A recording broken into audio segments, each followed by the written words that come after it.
Hey guys, so I'm Ellie. You guys probably remember me from last semester, and today we're going to be going over how to find the least common denominator. So I'm going to share my screen and we're going to do some practice questions. So here we go. All right, so we're going to look at this question first. So what is the least common denominator of 11 over 12 and 1 over 9? So a least common denominator is what I like to think of it as is if you wanted to add those two fractions together, you would want them to have the same denominator. So we're going to find what the lowest possible denominator they can both have is. So I'm going to go to here and I'm going to write it out. So we have 11 over 12 and 1 over, sorry about that, 1 over 9. Oh, 1 over. Okay, so what I always start with is I would multiply 12 times 9. So if we do this, so I'm going to multiply this by 9 over 9. So then that equals 1. So I'm actually going to write that. So times 9 over 9, which is also equal to 1. So that's why you can do that. So we get 99 divided by 12 times 9, which is 108. So, okay.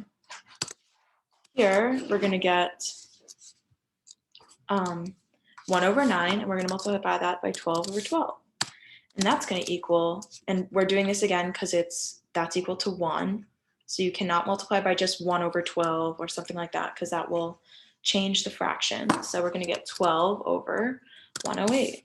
So this, we have a common denominator. However, I don't think it's going to be the least common denominator. So for a lot of questions, especially with smaller denominators, you can usually just use this rule. So, but for this one, since it's a little bit larger, we're going to have to think of some other things. So what I would think about for this is maybe the factors that go into each of them. So we know that 3 times 4 is 12, 2 times 6 is 12, and we also know that 3 times 3 is 9. So I'm going to think maybe that with those numbers, we can find at least common denominators. So let's think of something that we can multiply both 9 and 12 to get. So we want 12 times something to equal something else, and we want 9 times something else to equal the same thing up here. So we want this and this to be the same, so it's the same denominator, obviously. So it's a little bit of trial and error, which I'm sure you guys probably aren't a huge fan of. I'm not either, but we can think about it. So let's think of what are some of the factors of 9. So if I multiply 9 by 2, I'm going to get 18. But I know that I can't, there's no whole number that I can multiply 12 by to get 18. So that's not a good option. If I multiply 9 by 3, I'm going to get 27. Again, there's no great option for multiplying 12 to get 27. Next, let's think. 9 times 4, that's 36. Okay, I can definitely multiply 12 by something to get 36. So let's see, we get 9 times 4 equals 36, and now we know that 12 times 3 equals 36. So that's going to be our least common denominator. So that's sort of the process you're going to go through to find it. And then if you wanted to add these fractions together, which is I think a lot of times what you're doing when you're finding the least common denominator, I'm going to multiply 11 times 12. Take a second to see if you can think of what we're going to multiply this by so that I can get the least common denominator. Okay, so I'm going to do 3 over 3, so that equals 1. So the fraction is going to stay the same. It's just going to have a different numerator and denominator, but it's equivalent to 11 over 12 because 3 over 3 is equal to 1. So this is going to be 33 divided by, or 33 over 36. So that's our new one for that. And then we have 1 over 9, and multiply that by 4 over 4. And that's going to equal 4 over 36. So 36 is going to be our least common denominator here. So let's put that in. Awesome. So our next one is 3 over 4 and 1 over 12. So 3 over 4, 1 over 12. Sorry, not sure why it corrected like that.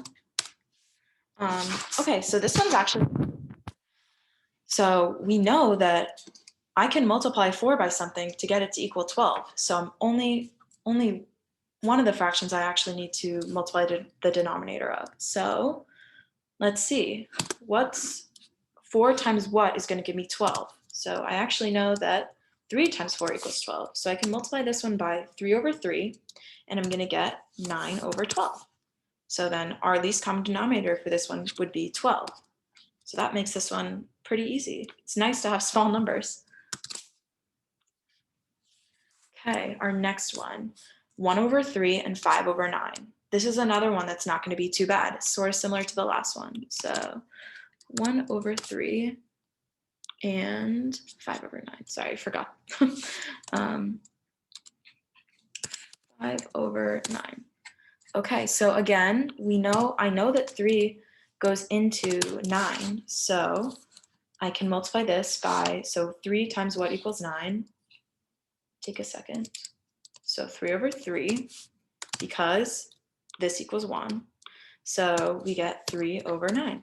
So for this one, our least common denominator would be 9.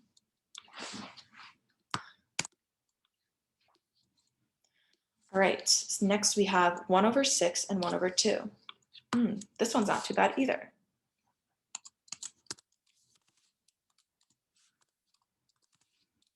So I know for this one, so you're always going to want to look at the number with the lower denominator first. So that's why I'm going to 1/2. The last one I went to 1/3, and the one before that I went to 1/4, all because it's the lower number. So you're going to want to see first, can I multiply the lower number by something to get this larger number? So in this case, 1 over 2, can I multiply 2 by something to get 6? Definitely. So I know that 2 times 3 is 6. So here we are with 3 over 6. So that one's, again, not too bad. So the least common denominator will be 6. And let's do one last question. Okay, so this one's going to be maybe a little bit trickier. So we have 7 over 12 and 1 over 10. 7 over 12 and 1/10. So I'm going to go to the lower number first.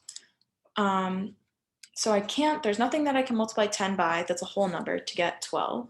So that means that I'm going to have to think of some of the things that both 12 and 10 could multiply to. So let's look at, I know that 10 is going to multiply to anything that ends in a 0. So let's go through the list of multiples of 12. So I'm going to start with 12 times 3. So that's 36. So that's not going to work. 12 times 4 is 48. So that's not going to work. 12 times 5, however, is 60. So I know that I can multiply 10 by something to get 60. So here we are. We're going to multiply this by 5 over 5 to get a number over 60. So that's going to be 35 over 60. And here I'm going to multiply by 6 over 6 to get 60. And I'm going to get 6 over 60. So our least common denominator here is going to be 60.